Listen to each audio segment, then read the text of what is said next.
Can we keep?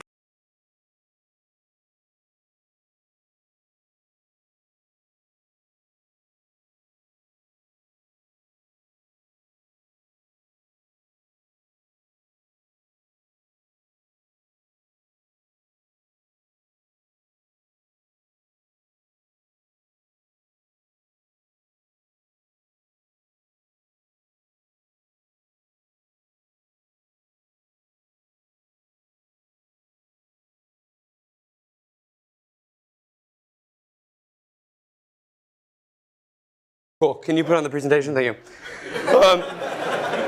That'll be about the most pump-up thing that ever happens in enterprise software. So the rest is sort of downhill from here. So thank you for that intro, that well-rehearsed intro. Thank you. Confirming the facts as you're saying them. Very good. So I'm Aaron Levie, CEO and co-founder of Box. Welcome to this edition of how to build an enterprise software company. That's my understanding. This is the course that you're taking, right? Is that correct? No. Okay. So here's my job today.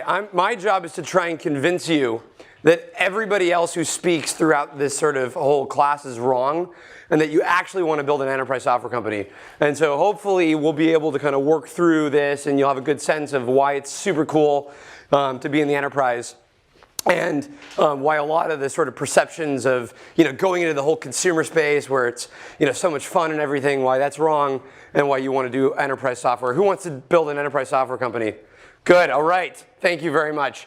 Hopefully we'll do a vote at the end, and we'll hopefully that will not have shrunk. So that's really actually the only goal I have at this point.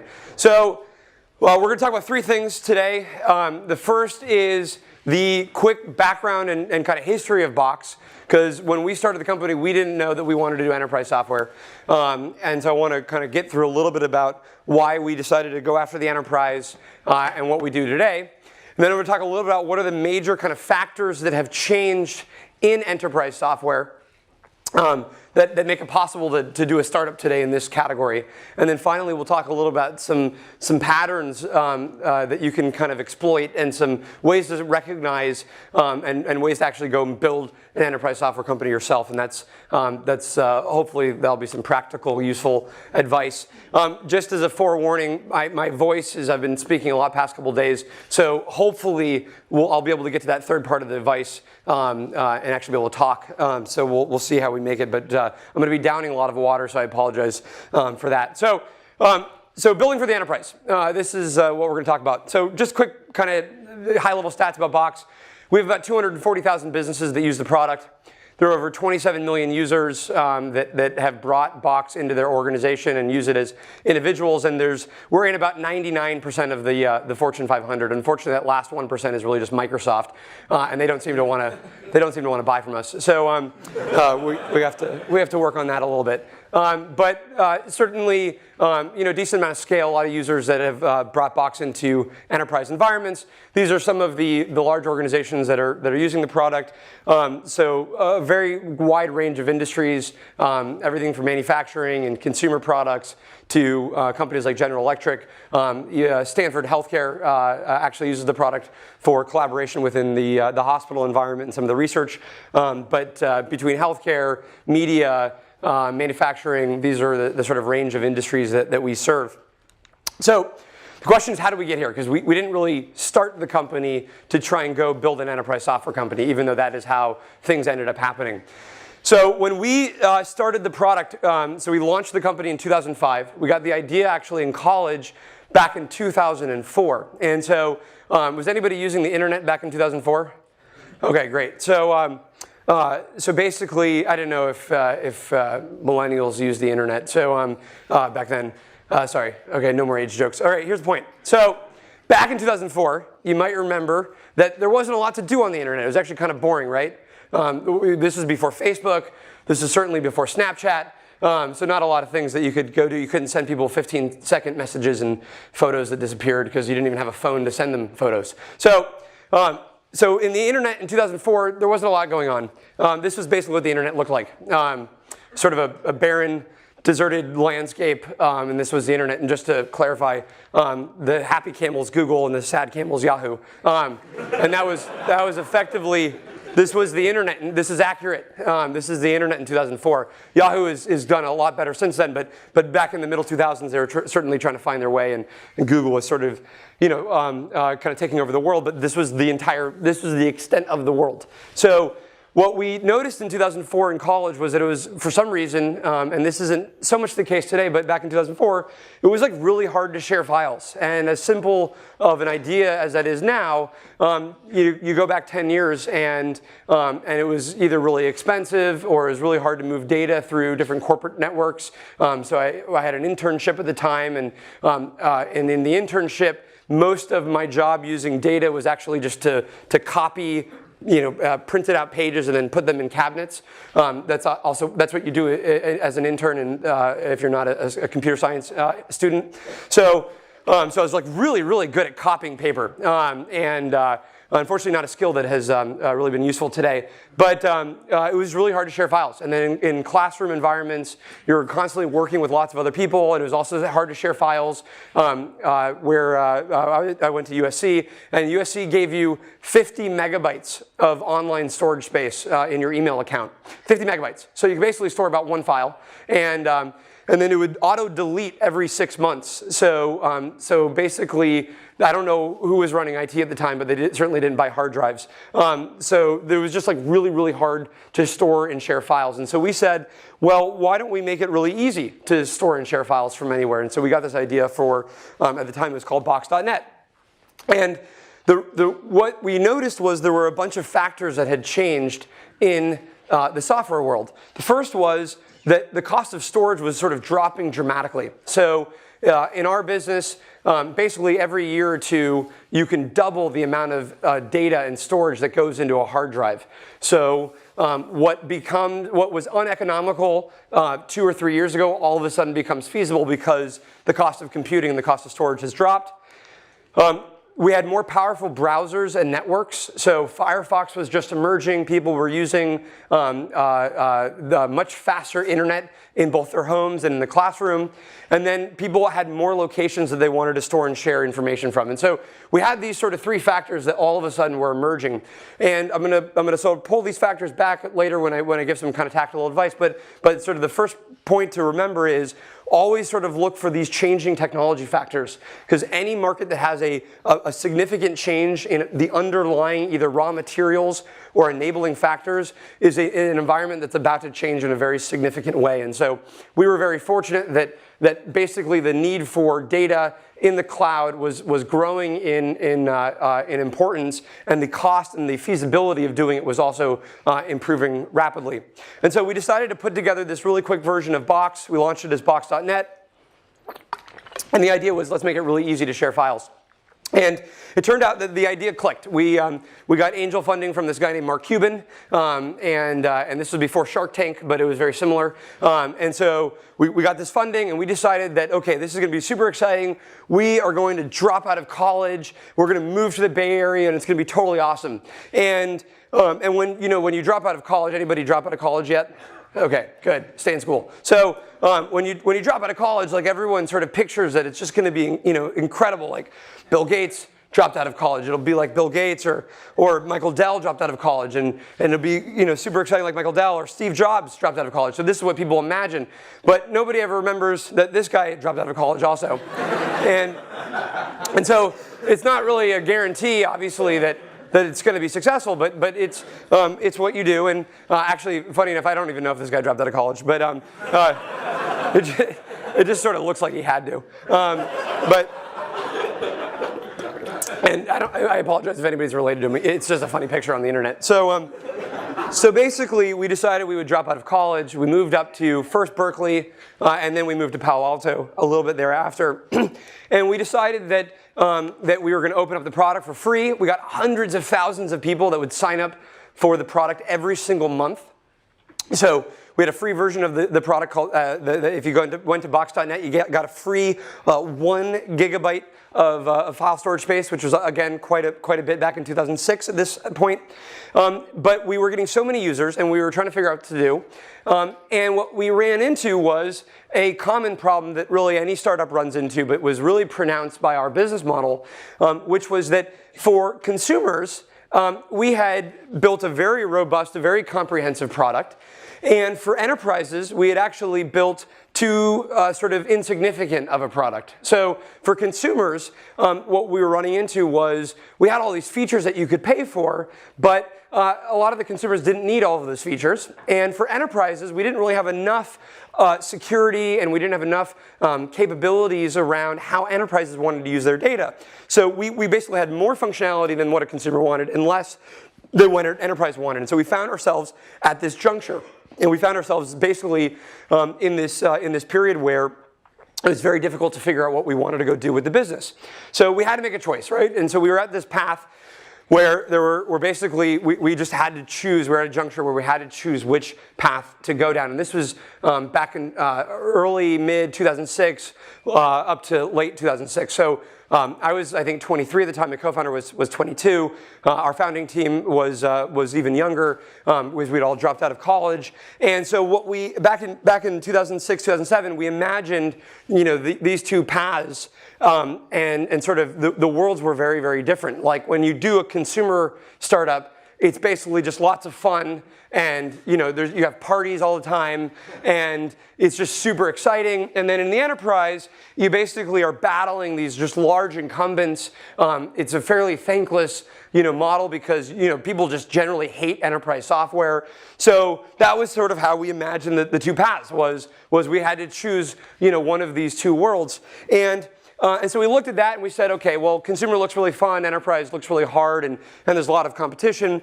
At the same time, in the consumer space, you are always fighting this issue of how do you monetize? How do you actually get people to pay for products? And in the consumer space, there's really only two sort of business models that you can do. You can have people pay for your application, or you can provide advertising on the application. And so just to give you a little bit of perspective, these are today's numbers, just to give you a little bit of sense of the scale difference. In the consumer world, there's about $35 billion spent on mobile apps every year.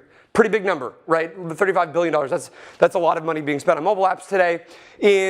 For advertising, the global digital advertising market is $135 billion. So, basically combined, most consumer companies are going after, if you're not doing e-commerce, going after about $170 billion of either sort of purchasing power on applications or global advertising around these kinds of services. So, big numbers, a lot of opportunity there. However, in the enterprise, there's actually $3.7 trillion spent on enterprise IT every single year. So these are the servers, the infrastructure, the software, the networking, the services. All of that stack of technology equates to a few trillion dollars spent every single year. And so what we realized was, okay, there's a pretty wide delta between these two markets. We are going to be fighting over trying to get consumers to pay a few dollars a month, and Google and Microsoft and Apple will probably try and make this product be free over time. And there were sort of rumors that Google Drive was coming out, and these kind of products that eventually happened were going to come out.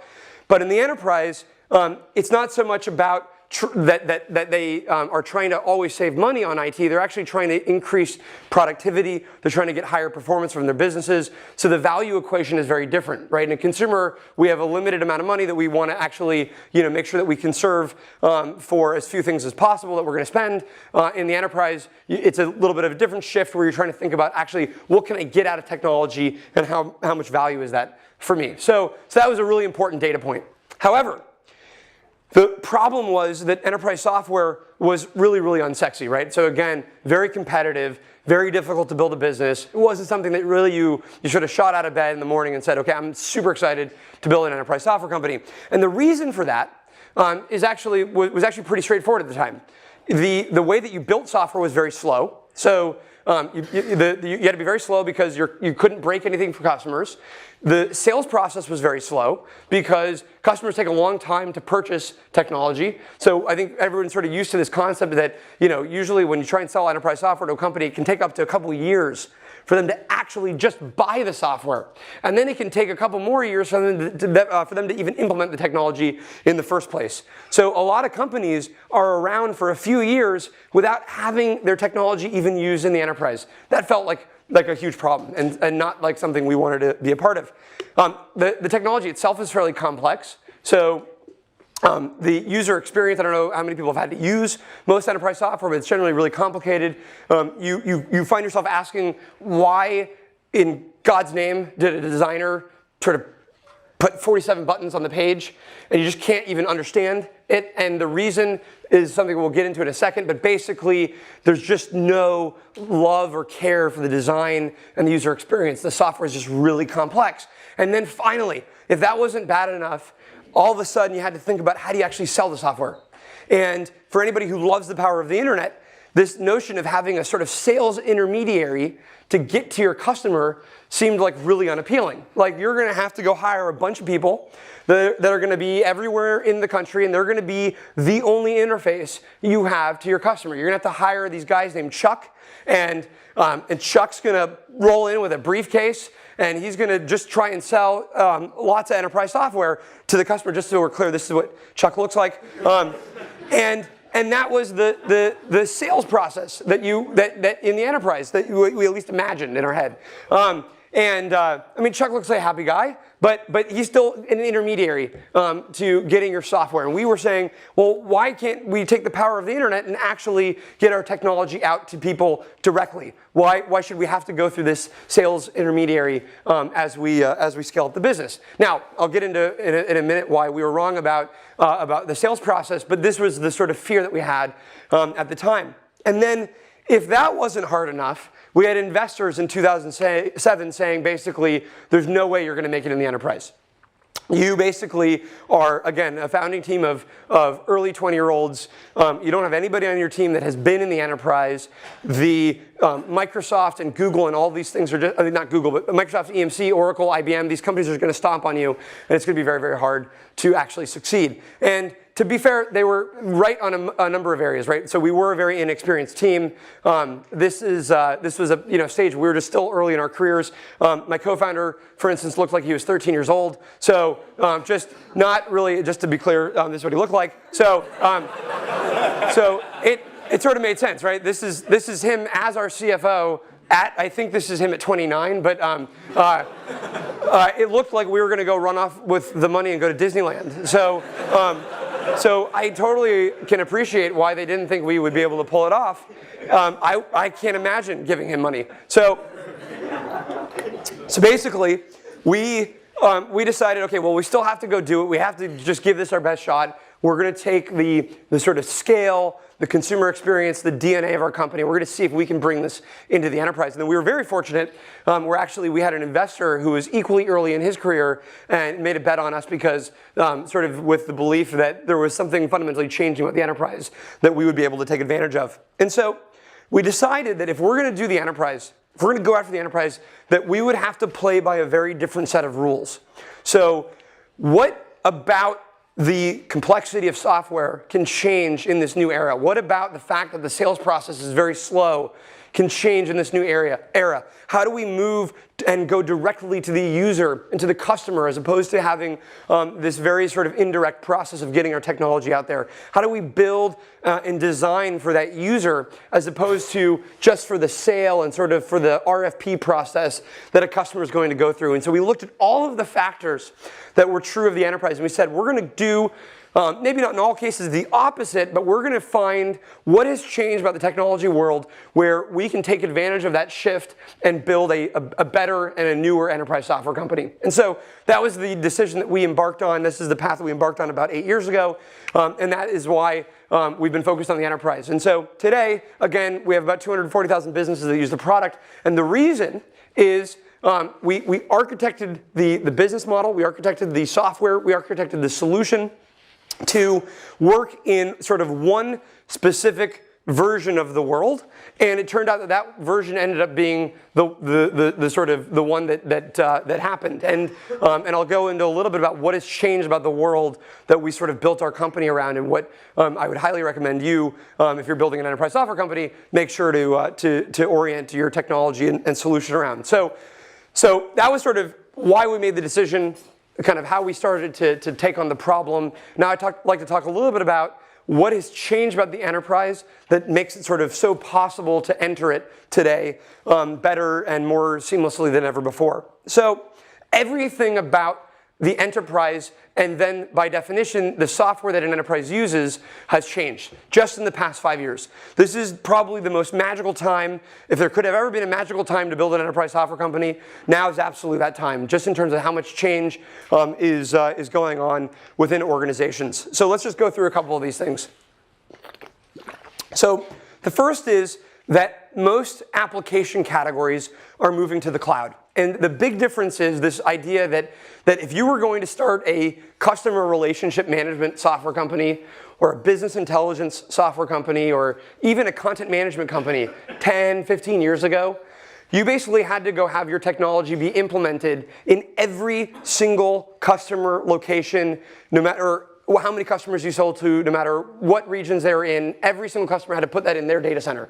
And that was the flaw with on-premise computing, was you were repeating all of this work. You were creating so much redundancy, and it was then slowing down the entire process of delivering and building software for the enterprise. And then all of a sudden the cloud came around, things like Salesforce.com, things like Amazon Web Services, that basically said, why is it that every customer that wants to just implement a couple servers has to go procure the servers, put them in their data center, put all the security, all the networking around those servers, and then 6 months later they go live, and then a developer can use them in the organization, or same thing with an application. Amazon said, why does that make any sense today, when we could just put together thousands, tens of thousands, hundreds of thousands of servers and make them available on demand, and you just use what you want when you need that. And that's obviously the definition of cloud computing.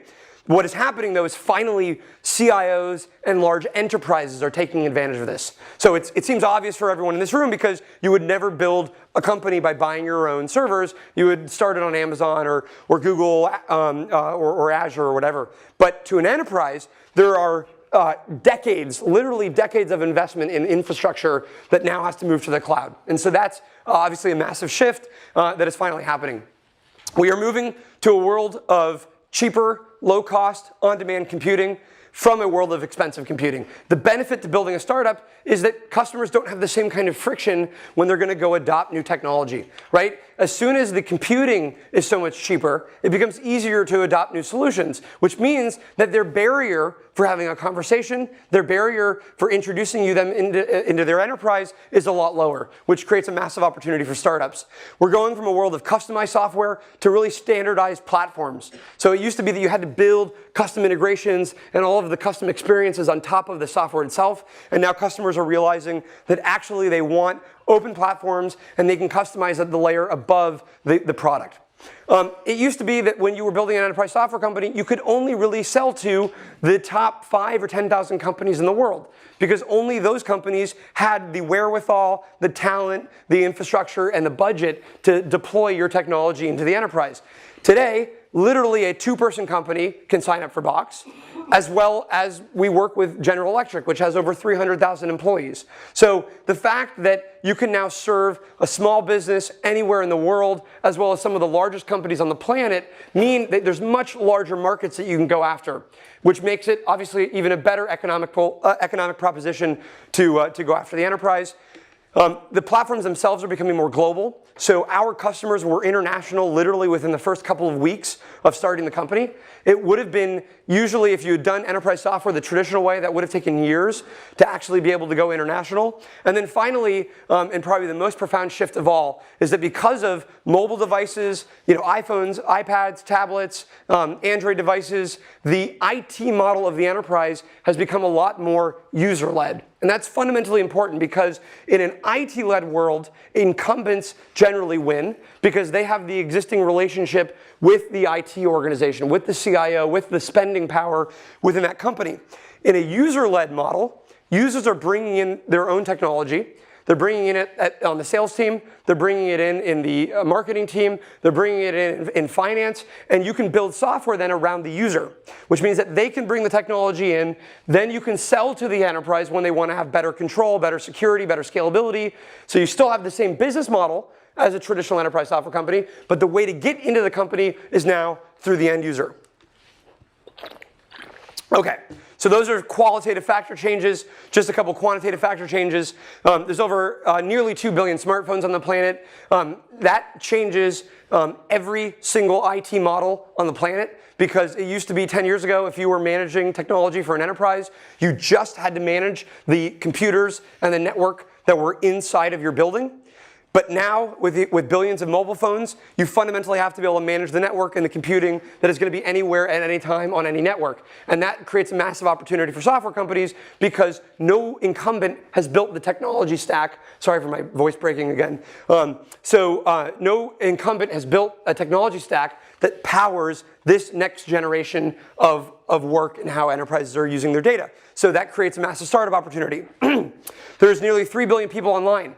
What that means is that every single enterprise is equally changing how they're going to get their own products to their customers, which means that every industry changes. And so there are really only two moments of opportunity where a technology revolution will happen in the enterprise. The first is if the raw materials change. So cost of computing goes down, and then it's better to centralize and then let people use it on demand. The second major change is that the very customers that these enterprises have to go after need new experiences of working with those enterprises' products. Let me give you an example. When you go off campus, you probably use something like Uber or Lyft as an example. If you are in the transportation business, if you're in the shipping business, if you're in the logistics business, Uber represents a massive change to your industry. So you can't just let Uber exist and do its own thing without understanding what are the implications of Uber, what are the implications of Instacart, what are the implications of Lyft to my business model. And so in a world where enterprises are dealing with that kind of change, they're going to need new technology to help them evolve their business models and how they adapt to this disruption. And so in every industry, and this is why it's an amazing time to even build vertical software companies for industries, right now, every single industry is going through a major business model and technology-oriented disruption, which means that they're going to need technology from startups to help them work through this. I'll give you a couple examples. So in the retail industry, there's this notion of sort of omni-channel or multi-channel commerce. You're going to shop online, you're going to shop on your phone, you're going to shop in a store, and you want things to be delivered to you as well. So most of the incumbent technology in the retail industry doesn't power multi-channel commerce. Nobody is prepared for what does it mean when consumers want to go actually buy goods at any time from anywhere with better information and better intelligence. So every retailer in the world is going to need a new technology stack to power their retail experiences. In the healthcare space, every single healthcare institution is trying to find ways of building more personalized experiences, more predictive experiences. They want to have medicine be adapted to the individual. As the business model of healthcare changes from being about charging for the surgery, charging for the checkup, and instead really where the customer pays for wellness and staying healthy, then all of a sudden every healthcare institution needs better technology to deliver healthcare experiences. They're going to want to deliver telemedicine. They're going to want to deliver healthcare in more regional locations as opposed to just in the monolithic hospital environment. There's going to be new use cases around how do our electronic health records get connected to one another so doctors can make far better decisions. All of these things are going to require new enterprise software to power these businesses and these industries.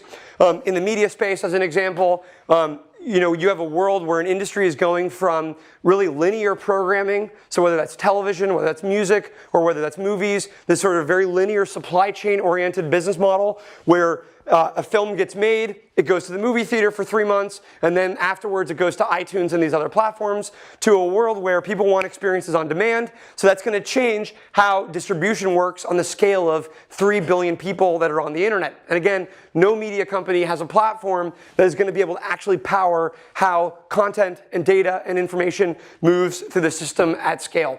I was just in LA yesterday meeting with a media company that has basically done predictive analytics to find their potential moviegoers in the population of 3 billion internet users. They want to be hyper-targeted on how do they get to the sort of specific 30 million people that are fans of different kinds of film types. And so all of a sudden, you have a movie company that actually needs big data, and they need business intelligence, and they need marketing automation to go power how they're going to go market and distribute their movie. So again, totally unpredictable mashup of two industries coming together where all new kinds of software is going to be necessary. So every industry is going through some form of this change. You can pick any industry you want and sort of zoom into it and say, what are the underlying technology factors that are going to change the business model of this industry in the next couple of years? And then there's going to need to be software that goes and powers those experiences. Cool? Are we all on the same page? Great. I just need to drink water, so if you could say something, that'd be great. Can we also edit out my water drinking so it doesn't make it look like I just have some weird water problem? Okay, cool. I mean, think about the future of water. Who's going to power that, right? That's going to need software, I'm sure. So basically, every company in the world, we think of. The good fortune of being in Palo Alto, being at Stanford, is we're so hyper-focused on technology. And we think of the technology industry as an industry. But in reality, what's happening is every company, every industry is going to have a technology component of what they do. You won't be able to survive in the future. Enterprises will not be able to survive in the future if they don't get good at technology, if they don't have a competency in leveraging data and using these new tools. But they're going to do that through working with what we consider the technology industry, as opposed to everybody building out these pockets of expertise themselves. So there's going to be a lot of partnership over the next 5 to 10 years where companies are going to need to use technology to work smarter, to work faster. They're going to need to do this more securely, and this is going to change not only how individuals work in these environments, but ultimately change the business models of these companies. So that was chapter 2 of this. That's all the things that have changed. Now, some practical advice where to kind of help you get started. And to be fair, most of this advice is looking through the sort of lens of retrospect, which means that this is not always how things happen, but I can look back in time and say these are the ththings that led certain things to be true. So it's hard to be super deterministic about building a company, and you might not have all of these things totally figured out, but this will give you a sense of some of the patterns to recognize and opportunities to exploit as you're building or thinking about building an enterprise software company. So the first is spot technology disruptions. And this is going to be true whether you're building consumer or enterprise. The rest are more enterprise-oriented, but this is just fundamental to entrepreneurship if you're going to build a tech company.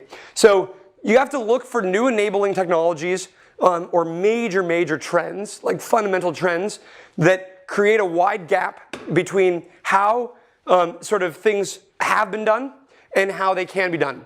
And so looking back in time at our business, the gap was basically storage was getting cheaper, internet was getting faster, browsers were getting better, yet we're still sharing files through this very complicated, very esoteric, very slow and cumbersome means. So any time where the delta between what is possible and how things work today is at its widest, that is an opportunity to go build new technology to go solve a problem. And so as you're looking at the enterprise, the question is, what about the cost of computing dropping so rapidly changes what enterprises can do with their data? What does it change about what you can do from a business model standpoint? What was impossible because of either economic feasibility or technical feasibility 10 or 15 years ago that now all of a sudden is possible. And a fun thing you can do sometime is if you go look at articles from like the 1990s or even the 1980s, business articles about technology, all we're really doing is repeating a lot of the technologies that were tried 10, 20, 30 years ago. It's just, it was too expensive, it was too unusable, and we didn't have the enabling technologies to make it possible. So you can kind of see this pattern emerge constantly where something that was impossible 5 or 10 years ago all of a sudden becomes very practical. So I'll give you an example. There's a company called PlanGrid. Does anybody know what PlanGrid does? Okay, cool. Are you in the construction industry? You are? Yes, I am. Oh my God. What does that even mean? In terms of PlanGrid or like in construction? Construction. I work at a job site. We build buildings. Holy crap, that's great. Okay, so thank you.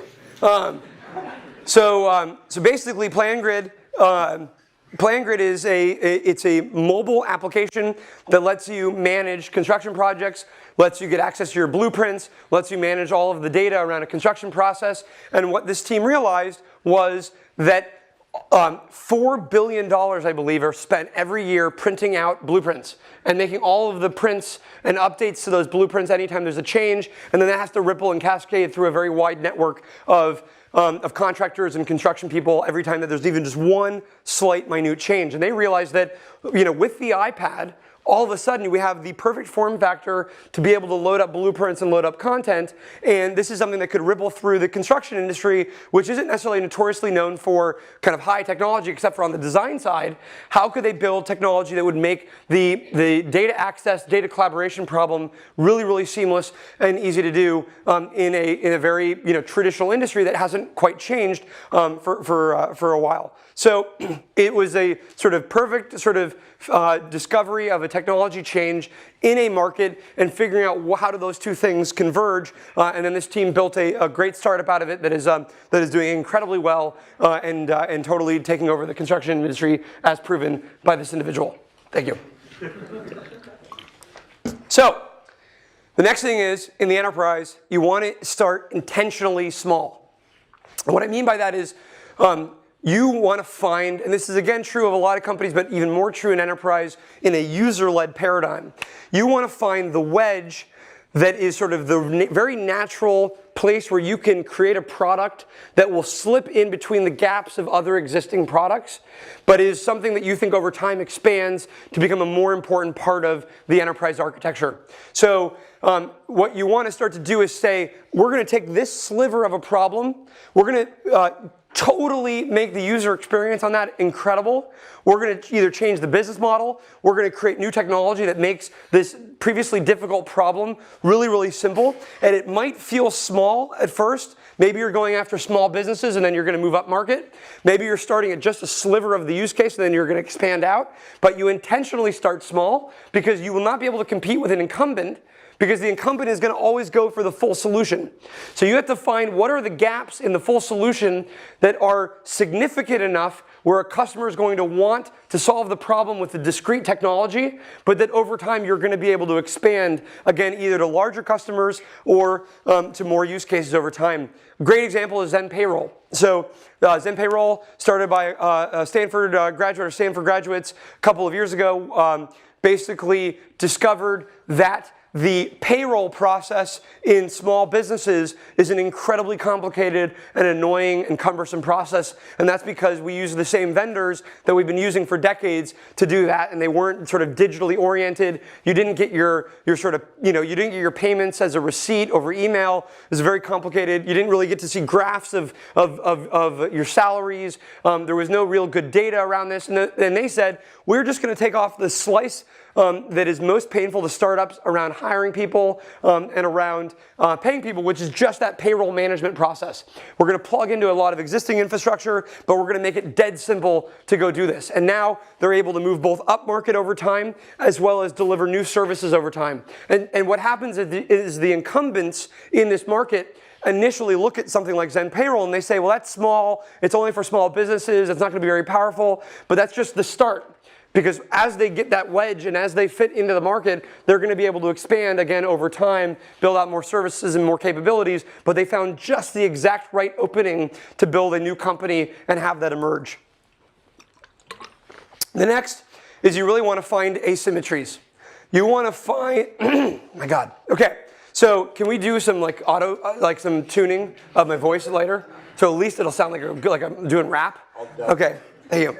So you want to be able to, you want to do things that incumbents can't or won't do because either the economics don't make sense for them, or the economics are so different or so unusual, or because technically they can't. I'll give you 2 examples. So if you're going to build software today for the enterprise that goes after an incumbent category that has more of a suite-oriented approach, then what you want to go do is you want to build technology that's going to be platform agnostic. Because what suite players will do is they want everything to be integrated with itself, and that there's more value with that vertical integration. But you want to go after a different axis, which is you want your technology to work across all of the platforms, so that way you can work with so many different kinds of customers, and you can be an ally to so many different kinds of platforms, which a traditional incumbent is not able to do. So that's something that is usually technically infeasible because of how either something has been architected or because it's a fundamental component of the business model to not do that as the incumbent. But the other thing is try and do things that are economically infeasible. You can look at the cost structure of an incumbent company and discover where are they not going to be able to drop their prices because that business model is fundamental to the existence of the company, or where can you find ways of monetizing the customer that are unusual or unique that no one has discovered before, and thus is really not practical for anyone else to do. That's a company called Zenefits, where they have an HR management software company that helps you as a small startup manage all your benefits, all of your HR information. And instead of charging the startup, which might not value that software at the stage that they're at, they realize that they could get commission from the insurance companies, and that basically pays for the ability to use their software. So the customer itself is not paying for Zenefits. The Zenefits platform is being paid for by the insurance company, and they've thus invented a business model that no other software company has been able to think of or attack, and they're equally going and disrupting a category that hasn't seen a lot of innovation previously, which is the health and benefits space within small businesses. The next is you want to find the really crazy but sort of still somewhat reasonable outliers within the customer ecosystem. So you need to find the customers that are sort of at the edge of their business or at their business model or of their industry, and find the unique characteristics about those customers and leverage them as your early adopters. So Paul Graham has a great article where he talks about living in the future and building for what is missing when you're living in the future. So that's a sort of easy way to spot trends and patterns about disruption that's playing out. The same is true in the workplace. If you find customers that are working in the future, you will be able to work with them to find what is missing when you're working in the future, and how do we build technology that supports all these new use cases that are going to emerge. There's a company called Skycatch, which does enterprise drones. And at first it seems very kind of weird, but in the construction space, in farming, in oil and gas, they're using drones now for data capture and the ability to do modeling of different environments. And so this company is able to find all of the companies that are at the bleeding edge of their industry, what is unique or new about how those organizations operate, and they've built and worked with a lot of those early adopters to establish their platform, which is, again, really one of the first enterprise drone companies. So the idea is go look at your market, find the customers that are at the bleeding edge of the market who use technology to get ahead and that use technology for performance advantages, and then go work with them to discover how your product can evolve. 2 minutes. Okay, good. Okay, so the next one is, but then there's a part 2 in 5 minutes from now, or not? Is that not the case? Okay, so listen to your customers, but don't always build exactly what they're telling you. This is a really key distinction around building enterprise software. Your customers are going to have a large number of requests. Your job is to distill those requests down into the ultimate product. That does not mean that you're going to build exactly what they tell you to build.